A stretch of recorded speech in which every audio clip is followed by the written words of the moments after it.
बहू के दो पति, सास बहू की कहानी। अनुज और प्रवीण दोनों जुड़वा भाई थे। दोनों भाई एक दूसरे से बहुत प्यार करते थे। ममता बड़े ही प्यार से अपने बड़े बेटे अनुज की शादी पायल नाम की लड़की से करवाकर उसे अपने घर की बहू बनाकर ला दिया। लेकिन शायद किस्मत को कुछ और ही मंजूर था, जिसके कारण शादी के अगले दिन किसी के कहने से पहले अनुज चेक लेटर छोड़कर हमेशा के लिए अपनी पत्नी और घर परिवार को छोड़कर वहां से चला जाता है। समय बीतता है लेकिन अनुज लौट कर नहीं आता। आसपास के सभी लोग उसकी बहुओं को बहुत ताने मारते थे। ये सब ममता को बिल्कुल भी अच्छा नहीं लगता है और अपने कमरे में बैठी ममता इन सभी बातों के बारे में सोच रही होती है। तभी उसका छोटा बेटा प्रवीण वहां आता है और अपनी माँ को देखकर कहता है, क्या बात है माँ, आप कुछ परेशान लगी हैं? क्या हुआ? भैया के बारे में सोचिए, क्या आप सही कह रहे हैं? मैं अनुज के बारे में सोच रही थी। इतना समय हो गया उससे घर छोड़े हुए। अमिता वापस नहीं आएगी। तब एक लेटर छोड़कर गया था कि वो शादी नहीं करना चाहता, इसलिए वो ये घर छोड़कर जा रहा है। माँ की वो सोच के बारे में जिसने ये घर छोड़ने से पहले एक बार भी हमारे बारे में नहीं सोचा। जाने दीजिए उनको, वो जहाँ भी गए, अब मत सोचिए ना के बराबर में। मैं तो हमेशा से आपके साथ ही उनका बेटा, ऐसे कैसे सोचूं? उसी के सहारे मैंने एक अच्छे खासे लड़के की ज़िंदगी ख़राब कर दी। जब भी मैं बाहर बहू को देखती हूँ तब मुझे अपने ऊपर बहुत गुस्सा आता है। मैंने अपने नालायक बेटे की शादी उससे करवाई होती और उसकी ज़िंदगी ख़राब होती। माँ ने जो भी किया ना उनके अच्छे के लिए किया था। अब भैया शादी के बाद हमेशा के लिए घर छोड़कर चले जाएंगे, ये तो कोई नहीं जानता था ना। जानकर तो किसी की ज़िंदगी ख़राब नहीं की है। उनके लिए तो मुझे भी बुरा लग रहा है, लेकिन हम कर भी क्या सकते हैं। बात तो सही कह रहे हो बेटा। अब तो अनुज के लौटने की आस भी टूट रही है मेरी। लेकिन ये बात मैं अपनी बहू को कैसे बोलूं कि बहू अब तो अपने पति की वापसी की आस छोड़ दे। उसी के सहारे तो वो अपने दिन काट रही है। माँ, अगर आपको मेरी बात ठीक लगी ना तो आप मैं पायल को भी घर भेज दीजिए। वैसे भी जब भैया यहाँ पर है नहीं तो यहाँ क्या करेगी? ममता और प्रवीण की सारी बातें कमरे के दरवाजे पर चाय की ट्रे लिए खड़ी पायल सुन रही होती है, जिसे सुनकर वो कमरे के अंदर आकर कहती है, माँ जी, आप लोग मेरी चिंता मत करिए, मैं बिल्कुल ठीक हूँ और मैं अपने साथ हुए किसी भी केस का इल्ज़ाम लोगों के ऊपर नहीं लगा रही हूँ, ना ही आप लोगों को कोई दोष दे रही हूँ। लेकिन आप लोगों से हाथ जोड़कर प्रार्थना कर रही हूँ कि मुझे इसी घर में रहने दीजिए। हम तो तुझे तेरे घर वापस भेजने की बात इसलिए कर रहे थे कि यहाँ रहकर तुझे आस पड़ोस के लोगों के बेवजह ताने सुनने पड़ रहे हैं। अपने घर जाएगी तो कम से कम इन कामों से तो बच्चे की माँ सही करिए। आप अपने घर जाकर आराम से रह सकती हैं। यहाँ आपको लगता है शादी के बाद अगर बेटे ज़्यादा दिन अपने मायके रहे तो समाज वाले उसके माँ बाप पर उंगली उठाने लगते हैं। मेरी शादी के बाद ही मेरे माँ बाप को थोड़ी शांति मिली है। मैं उनकी शांति नहीं छीनना चाहती, इसलिए मैं यहीं रहूँगी और उनके वापस आने का इंतज़ार करूँगी। पायल इतना कहकर वहाँ से चली जाती है। उसकी बात सुनकर ममता और प्रवीण दोनों का मुंह बंद हो जाता है। ऐसे ही समय बीतता है। समय के साथ लोगों के तानों से परेशान होकर ममता अपनी बहू पायल की शादी अपने जुड़वा छोटे बेटे प्रवीण के साथ करवाने का फैसला करती है।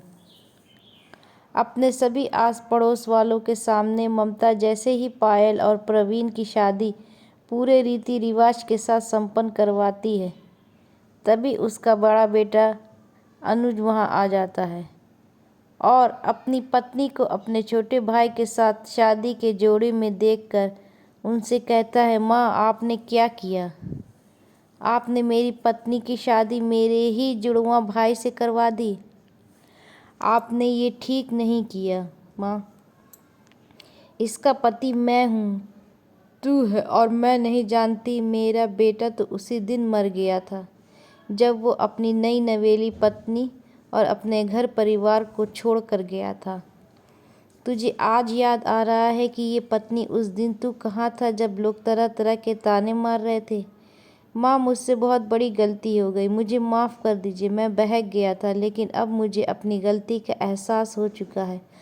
पायल तुम मुझे माफ़ कर दो और तुमसे मेरी पत्नी बस, और बात नहीं, शादी की नहीं को मानता हूँ। अनुज इतना कहकर पायल का हाथ पकड़कर अपने साथ ले जाने लगता है। तभी प्रवीण अनुज को रोककर उसे पायल का हाथ छुड़वाते हुए कहता है, भाई अब आप उस घर में रहने न रहिए, लेकिन मेरी पायल से दूर रहिए, क्योंकि पायल अब आपकी गृहिणी नहीं, मेरी बीवी है।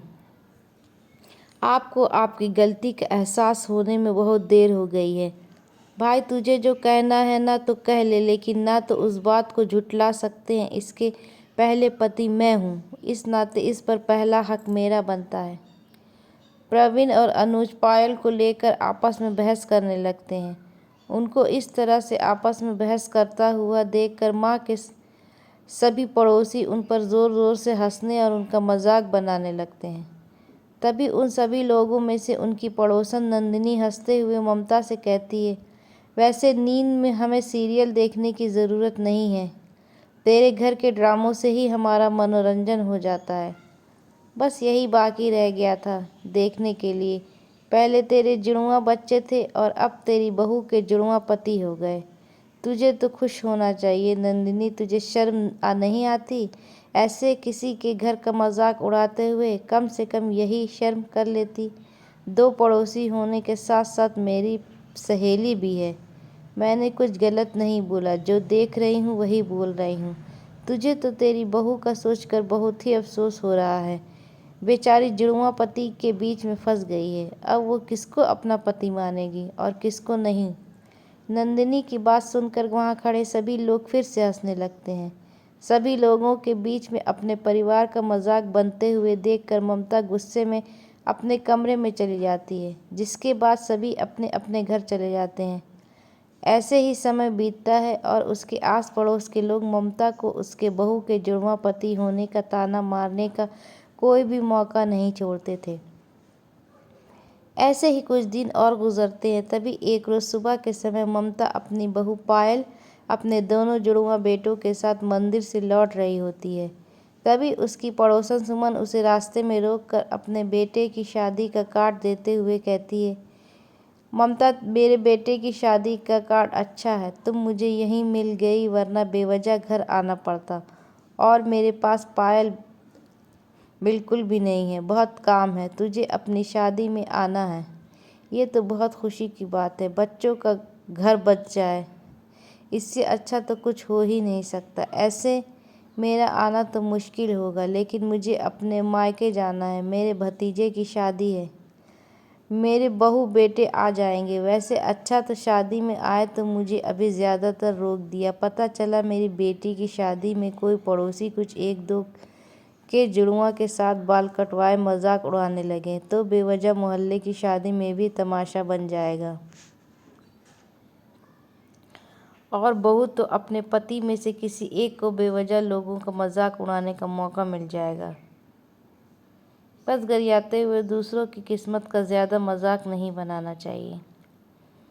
ऊपर वाला सब देख रहा है, दूसरों का मजाक उड़ाते उड़ाते पता चले बिना खुद ही कभी मजाक का पात्र न बन जाए। मेरे साथ जो भी हुआ वो मेरी किस्मत है, जिसे कोई नहीं बदल सकता। बहू तू तो बुरा मान गई, मैं मजाक उड़ा रही थी। मैं तो तुम्हें वही बता रही हूँ, जोड़ों में क्या आते हैं, दोबारा ऐसा ना हो इसलिए समझा रही हूँ। वो तो देखिए राधा सुमन बहन, तुम हमारे हालातों का मजाक उड़ा रही हो या हमें समझा रही हो। इतने समझदार सब हैं और रही बात जुड़वा पति के दो मेरे जुड़वा पति, और जब इससे मुझे परेशानी नहीं है तो आप लोगों को क्या परेशानी है? आप मुझे बताइए, अगर ऐसा कुछ आपके बहू के साथ होता और मेरी सास की जगह आप होते तो आप क्या करते? आप किस्मत में लिखे को कैसे बदलती? पायल के किसी भी बातों का सुमन के पास कोई जवाब नहीं होता। उसकी बातों से केवल उसका ही नहीं बल्कि मोहल्ले के सभी लोगों का मुंह बंद हो जाता है। जिसके बाद पायल अपने परिवार वालों के साथ अपने घर चली जाती है और उस दिन के बाद से मोहल्ले का कोई भी व्यक्ति ममता को उसकी बहू के जुड़वा पति होने का ना ही ताना मारते हैं और ना ही उसका मजाक बनाते हैं। शिवानी बहुत ही पढ़ी लिखी और फैशनेबल लड़की थी। आए दिन नए नए प्यार और प्रैक्टिस करती रहती थी, पर सबसे ज़्यादा जो उसे पसंद था वो ही आई। शिवानी के पास कई तरीके के स्पीच, जैसे कि सिर्फ किटन ही स्ट्रेस फ्री वेजेस सलाद एक्स्ट्रा